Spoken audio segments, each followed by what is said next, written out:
श्रीराम जय जय राम. श्रीराम जय जय राम. कल्याणानां निधानं कलिमलमथनं पावनं पावनानां पाथेय्यन्मुमुक्षोस् सपदि परपदप्राप्तये प्रस्थितस्य विश्रामस्थानमेकं कविवरवचसां जीवनं सज्जनानां बीजं धर्मद्रुमस्य प्रभवतु भवतां भूतये रामनाम. जय जय रघुवीर समर्थ. अशा या प्रभू रामचंद्रांच्या स्तवनातून आपण दाशरथी रामाला वंदन केलं आहे. परब्रह्म स्वरूप असणाऱ्या अशा श्रीरामचंद्रांना वंदन केलेलं आहे. प्रभू रामचंद्र हे ज्यांचं आराध्य दैवत आहे अशा श्री समर्थ रामदास स्वामींना वंदन केलं आहे. आणि श्रोते, आपण सगळे जगदीश मूर्ती आहात अशा श्रोत्यांच्या अंतरंगी विलसणाऱ्या आत्मारामालाही वंदन करत आहे. आणि गीत रामायणाचं गारुड या नवीन उपक्रमाला सुरुवात करत आहे. या उपक्रमाचं एक गीत आपण काल पाहिलं. एक गीत होतं अयोध्येचं वर्णन करणारं. आणि त्या गीताची शेवटचा चरण जो होता तो होता, कल्पतरूला फूल नसे का वसंत सरला तरी अयोध्या मनोनिर्मित नगरी. या चरणाने मागच्या गीताची सांगता झाली होती. अयोध्येचं वैभव, तिथली संपन्नता, तिथले प्रासाद, तिथली उपवनं, तिथले रसिक असे स्त्री पुरुष यांचं शब्दचित्र गदिमांनी अगदी हुबेहूब रेखाटलं आहे. आणि त्याचबरोबर इक्ष्वाकू कुळाची कीर्ती, राजा दशरथाची प्रजावत्सलता, त्याच्या सुलक्षणी, सद्गुणी, सुशील अशा भार्यांचं वर्णन करून झाल्यावर अगदी गालबोट म्हणावं अशा डाचणाऱ्या शल्याचा ओझरता उल्लेख त्यांनी अगदी जाता जाता केला आहे. तोच धागा पकडून गदिमांनी राणी कौसल्याच्या मनाची तगमग आणि आर्तता प्रगट करणारं हे गीत आपल्या अलौकिक अशा प्रतिभेतून साकारलं आहे. वास्तविक ह्या गीताला मूळ रामायणाचा आधार नाहीये, तरीही हे गीत रसिकांना व्याकुळ करून जातं.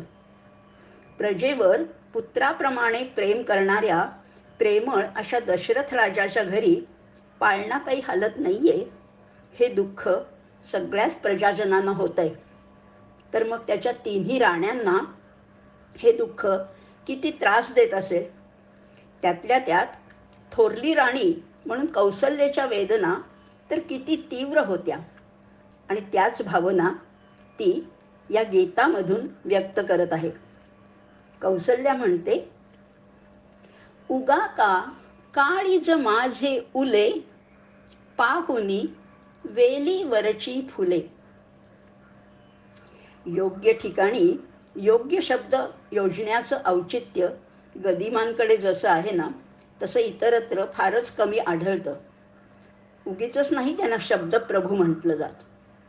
इथे देखील गदिमा मन म्हणत नाहीयेत, हृदयही म्हणत नाहीयेत किंवा अंतःकरणही म्हणत नाहीयेत, तर ते म्हणतायत काळीज.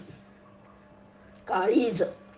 आणि ते काळीज देखील रडत नाहीये बरं का, आक्रंदन करत नाहीये, तक्रारही करत नाहीये, तर ते उलतय. आधीच काळीज या शब्दातच काहीतरी काळजाला हात घालणारं आहे. आणि त्यात उले या शब्दामुळे कौसल्याची वेदना, सल, ठसठस अगदी तुमच्या माझ्या काळजापर्यंत पोचते. जखम होणं, भळाभळा रक्त येणं, वेदना होणं, कळ येणं, या सगळ्या दृश्य घडणाऱ्या अशा गोष्टी आहेत.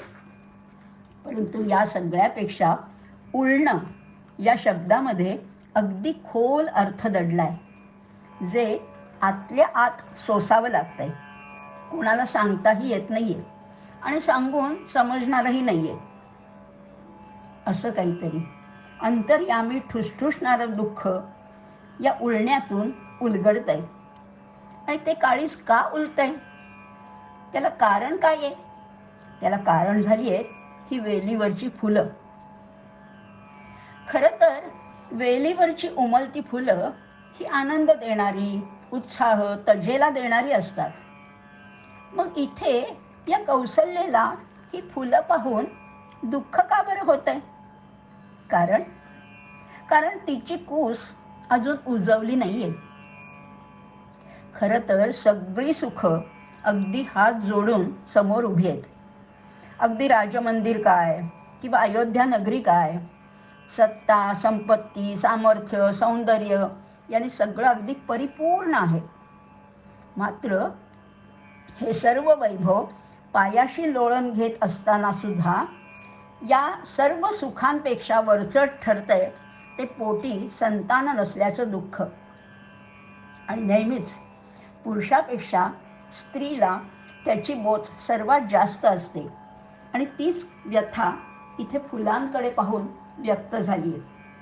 कौसल्या म्हणते, कधी नव्हे ते मळले अंतर, कधी न शिवला सवती मत्सर, आज का लतिका वैभवसले, पाहुनी वेलीवरची फुले. इथे नुसतं बाह्य वैभवच नाही, तर या रघुवंशामध्ये एकापेक्षा एक शूर पराक्रमी राजे होऊन गेले. त्यांना साजेशा अशा सुशील, सद्गुणी, विवेकी अशा राण्याही होऊन गेल्या. आणि आताही आहेत. आताही बघा ना, इथेही त्या तीनही राण्यामध्ये कुठेही सवती मत्सर नाहीये. कौसल्या, सुमित्रा, कैकेयी अगदी मिळून मिसळून राहत होत्या. एवढं सगळं आहे, पण तरीही या लतिकेला जे भाग्य सहज मिळू शकतं, तिच्या अंगा खांद्यावर या वेलीवर इतकी फुलं फुलू शकतात, मग मीच का बरं अशी दुर्दैवी की माझ्या मांडीवर एखादं अपत्यही खेळू नये? खरं तर वाटू नये, पण हे लतिका वैभव मला सलतंय, डाचतंय, खुपतंय. काय मना हे भलते धाडस, तुला नावडे हरिणी पाडस. काय मना हे भलते धाडस, तुला नावडे हरिणी पाडस. पापणी वृथा भिजे काजले, पाहुनी वेलीवरची फुले. माझं काळीज आहे ना, इतकं जोरात धडधडतंय की कुणाला काही ऐकू तर नाही ना गेलं. माझ्या मनातले विचार इतर कुणाला समजले तर नाहीत ना. मला माझ्यापाशी सुद्धा कबूल करायची धास्ती वाटते की माझ्या मनात असे दुष्ट विचार आले तरी कसे. छे, ही मी नाहीये. माझ्यामध्ये प्रेम भावना आहे, मार्दव आहे, वात्सल्य आहे, सौंदर्याची ओढ आहे, सौंदर्याची जाण आहे, चांगल्याला चांगलं म्हणण्याचा या कौसल्याचा स्वभावही आहे. मग तरीही आपल्या कोवळ्या पाडसाला मोठ्या प्रेमाने चाटणारी ही हरिणी पाहून माझ्या कोमल भावना जाग्या होत नाहीयेत. उलट मला ते दृश्य पाहून मान फिरवावीशी वाटते. कारण हे भाग्य माझ्या नशिबात नाहीये. माझ्या पिल्लांकडे अशा स्नेहाळ नजरेने मी कधीच पाहू शकणार नाही का? या विचारांनी माझ्या पापण्या भिजतायत. पण तरी देखील तेही तेवढंच. त्या अश्रूंना गालावर ओघळण्याची सुद्धा मुभा नाहीये. ते पापणीच्या आतच दडवले जात आहेत, उंबरठ्यावरून मागे फिरतायत. अशी कितीतरी वेळा ही भिजणारी पापणी जगापासून लपवत हसऱ्या चेहऱ्याने मी जगाला सामोरी गेली.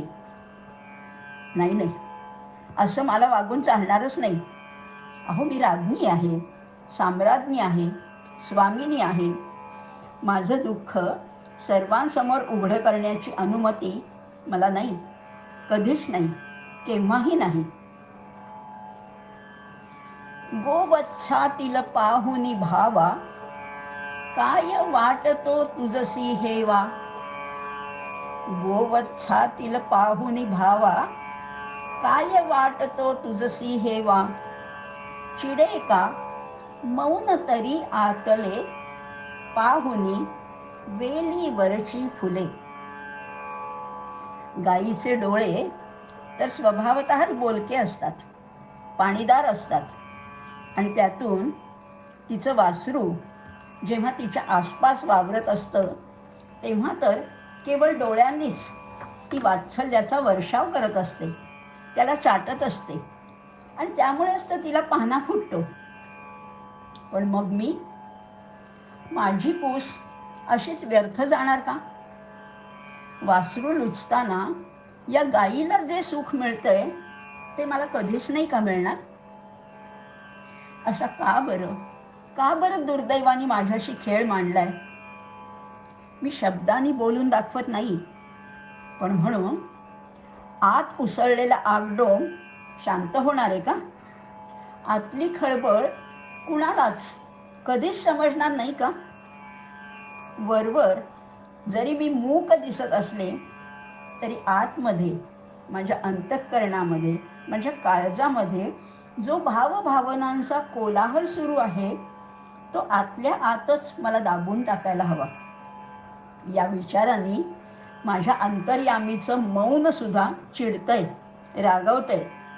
बाहेर या मौनाने जो शांतीचा मुखवटा धारण केलाय ना, तो खोटा आहे होतो.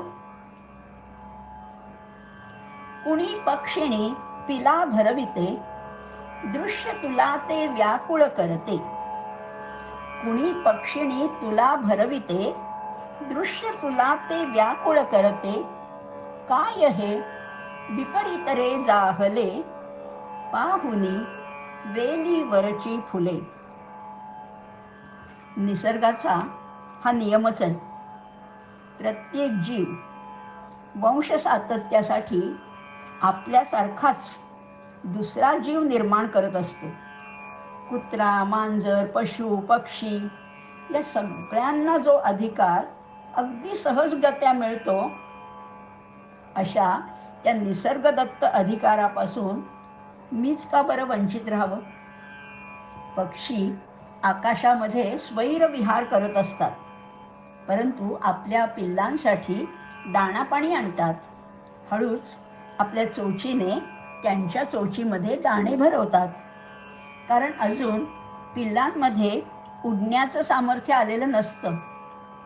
तोपर्यंत त्यांच्या पालन पोषणाची जबाबदारी घेऊन त्यांना या आकाशात मुक्त संचार करायला पाठवण्यापूर्वी त्यांना सक्षम करायला हवं.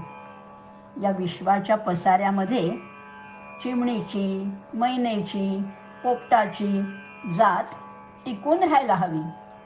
पिल्लांना मोठं करायला हवं या भावनेने पक्षिणी आपल्या पिल्लाला मायेने भरवत असते. परंतु ते दृश्य मला मात्र व्याकुळ करतं. या विचाराचीच मला खरं तर खंत वाटते. असे हे विपरीत विचार माझ्यासारख्या सटशील स्त्रीच्या मनात यावेत याचाच मला खेद वाटतोय. पण काय करू?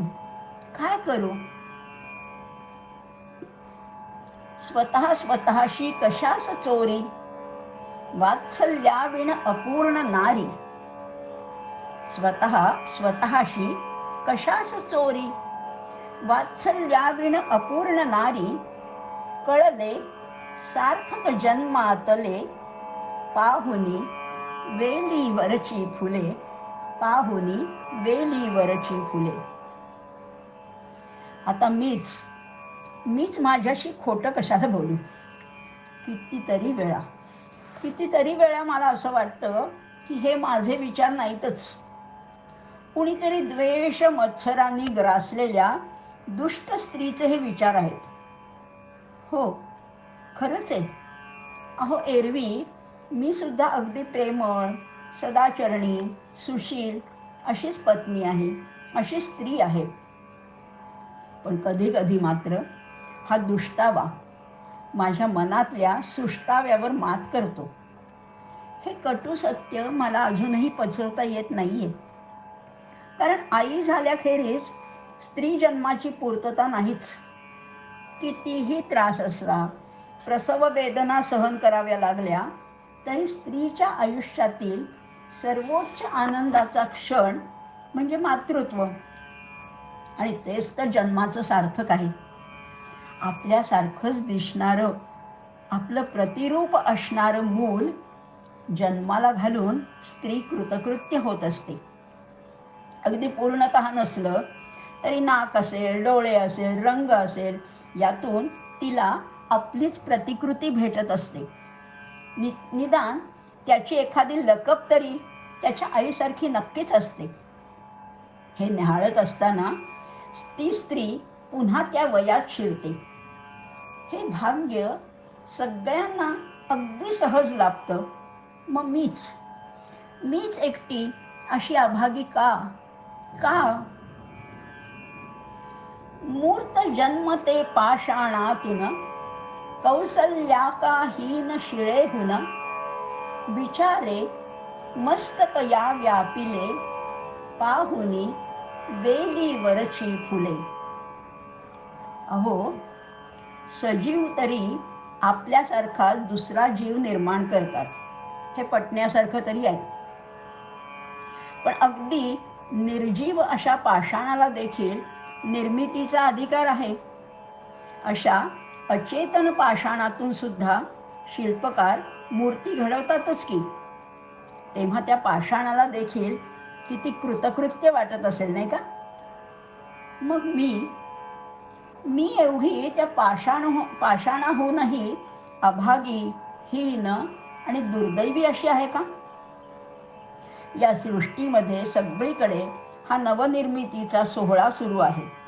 मग माझ्यावर त्या सृजन क्षमतेचे 4 तुषारही उडू नयेत? हा किती दैव दुर्विलास म्हणावा. असं कोणतं गतजन्मीचं पातक माझ्या पुत्रप्राप्तीच्या मार्गामध्ये आडवं येते, तेच मला कळत नाहीये. विचार करून मस्तक अगदी फुटायची वेळ आली आहे. बरं, हे अंतरीचं शल्य कोणासमोर उघडही करता येत नाही. कुणाला वाटेल की हिचं सुखच दुखतंय, कारण सगळ्या प्रकारची सुख माझ्यासमोर हात जोडून उभी आहेत. दासदासी माझा शब्द झेलायला सज्ज आहेत. मुखातून शब्द उच्चारायचा अवकाश की ती गोष्ट माझ्यासमोर हजर होतीच. अजून काय हवं? पण अजून काय हवं ते माझ्यातील वात्सल्य आक्रंदून सांगते. पण तरीही तो आवाज आतल्या आत घुसमटतोय. मी आत आक्रंतीये, ओरडतीये, मला आई व्हायचंय. गगन आम्हाहुनी वृद्ध नाही का, त्यात जन्मती किती तारका. गगन आम्हाहुनी वृद्ध नाही का, त्यात जन्मती किती तारका. अकारण जीवन हे वाटले, पाहुनी वेलीवरची फुले. एक दिवस, एक आठवडा, महिना, वर्ष वाट पाहण्यात निघून चाललीत. आत्तापर्यंत निदान उद्याच्या आशेवर जगत होते. आज नाही, पण उद्या काहीतरी शुभ घडेल, मंगल घडेल असा विश्वासही वाटत होता.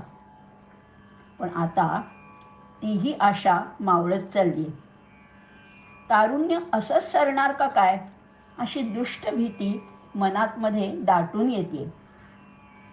असंच वय वाढत गेलं आणि माझी कोणतीच खूण या जगामध्ये शिल्लक राहणार नसेल, तर हे आयुष्य व्यर्थच म्हणावं लागेल. पण जरा नीट विचार केला तर असंही दिसतंय बरं का, की हे गगन तर किती काळापासून आहेच. म्हणजे हे आकाश आमच्यापेक्षा कितीतरी वृद्ध आहे, परंतु तरीही त्यामध्ये कितीतरी नवनिर्मिती होत असतेच की. नवनवीन तारका जन्म घेत असतात. म्हणजेच वयाचा अडसर नेहमी येतोच असंही नाही. या वयोवृद्ध अशा आकाशालाही सृजनशीलतेचं वरदान मिळालं आहे. मग मी तर त्या मानाने कितीतरी तरुण आहे. मग माझ्यापासूनच हा अधिकार का बरं हिरावून घेतला असेल? माझी कूस कधीच उजवणार नाही का? आणि खरंच असं निरर्थक आयुष्य जगून मी तरी काय बरं मिळवलं? केवळ सुखोपभोग घेणं हा काही जीवनाचा हेतू असूच शकत नाही.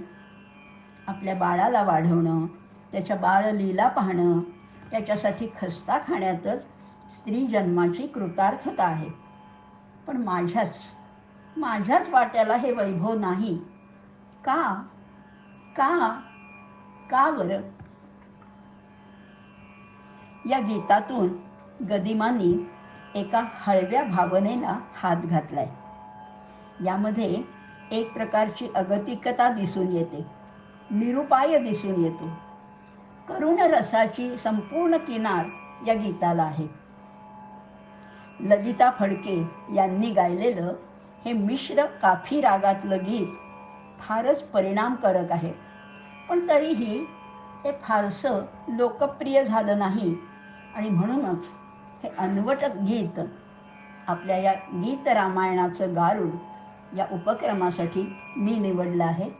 उगा का काळीज माझे उले, पाहुनी वेलीवरची फुले, पाहुनी वेलीवरची फुले.